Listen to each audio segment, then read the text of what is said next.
ভারতের কিছু উগ্র রাজনীতিক আজও ভাবে বাংলাদেশকে এক নিমিষে দখল করা যাবে। তারা টেলিভিশনে বসে বলে আমাদের সেনা বিশ্বের চতুর্থ বৃহত্তম, কিন্তু বাস্তবতা বলছে অন্য কথা। ভারতের সেনাবাহিনীতে প্রায় ১৩ লাখ সৈন্য, এর অর্ধেকই কাশ্মীর, ছত্তিশগড়, নাগাল্যান্ডে বিদ্রোহ দমনে ব্যস্ত।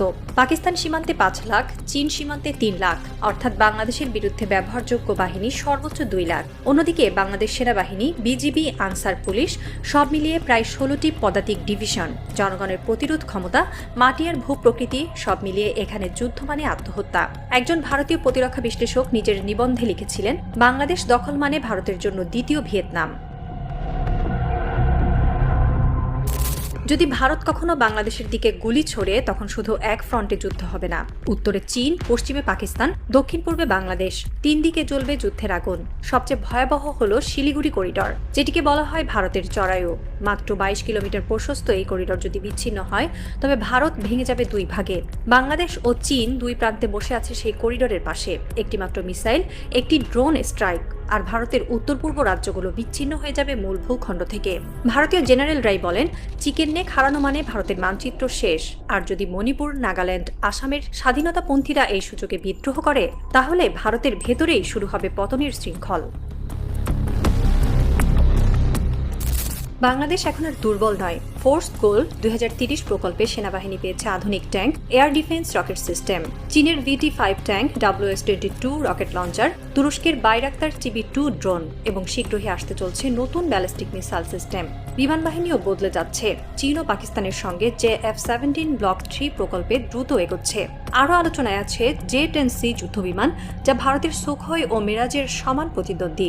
একজন বাংলাদেশি প্রতিরক্ষা কর্মকর্তা বলেছিলেন, আমরা যুদ্ধ চাই না, কিন্তু আমাদের প্রস্তুতি এখন আগের চেয়ে অনেক গভীর। বাংলাদেশের ভূখণ্ডই তার প্রতিরক্ষা। এই দেশের প্রতিটি গ্রাম হলো ফ্রন্ট লাইন, প্রতিটি মানুষ এক একটি সেনা। ভারত জানে বাংলাদেশে হামলা মানে মধ্যপ্রাচ্যের মুসলিম বিশ্বের ক্ষোভ ডেকে আনা। তুরস্ক, ইরান, সৌদি আরব সবাই নিন্দা করবে, অর্থনৈতিক বয়কটও করতে পারে। চীন সরাসরি যুক্ত হবে না, কিন্তু তাদের অস্ত্র, গোয়েন্দা সহায়তা, স্যাটেলাইট নজরদারি সবকিছু বাংলাদেশের পাশে থাকবে। আর পাকিস্তান, তারা অপেক্ষা করছে মাত্র সংকেতের। এক ভারতীয় কূটনীতিক একবার বলেছিলেন, বাংলাদেশের যুদ্ধ মানে দিল্লিতে আগুন, কারণ ভারতের অর্থনীতি এখনো ভঙ্গুর। একটি যুদ্ধ মানে বিনিয়োগের ধস, রুপি অবমূল্যায়ন, জ্বালানি সংকট এবং অভ্যন্তরীণ বিশৃঙ্খলা। যুদ্ধ মানে শুধু বন্দুক নয়, যুদ্ধ মানে এক রাষ্ট্রের পতনের প্রস্তাবনা।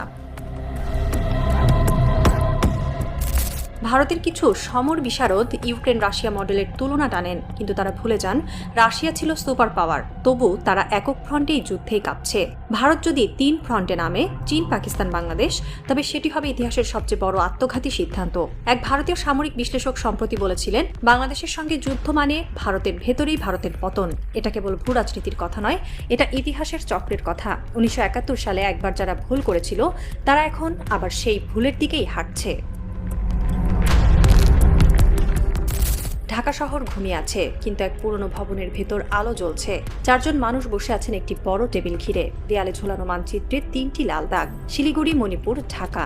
একজন সামরিক কর্মকর্তা আসতে বলেন, শুধু প্রতিরোধ নয়, এবার সময় এসেছে আঘাতের প্রস্তুতির। আরেকজনের হাতে লাল ফাইল, তাতে লেখা eastern emergency operational theatre phase 1। তিনি ফাইল খুলে বলেন, চিকেন নেক একবার বিচ্ছিন্ন হলে ভারত আর ভারতের মতো থাকবে না। শিলিগুড়ি করিডোর ১ সপ্তাহও টিকবে না। তৃতীয়জন বলেন, কূটনীতিতে আমরা একা নই, চীন নিশ্চুপ, তুরস্ক অপেক্ষায়, পাকিস্তান শুধু সংকেত চায়। চতুর্থজন চায়ের কাপ নামিয়ে রাখেন, ধীরে বলেন, মধ্যপ্রাচ্য এবার কথা বলবে অর্থনীতির ভাষায়। দেয়ালের মানচিত্রে একে একে পিন ঢোকানো হয়।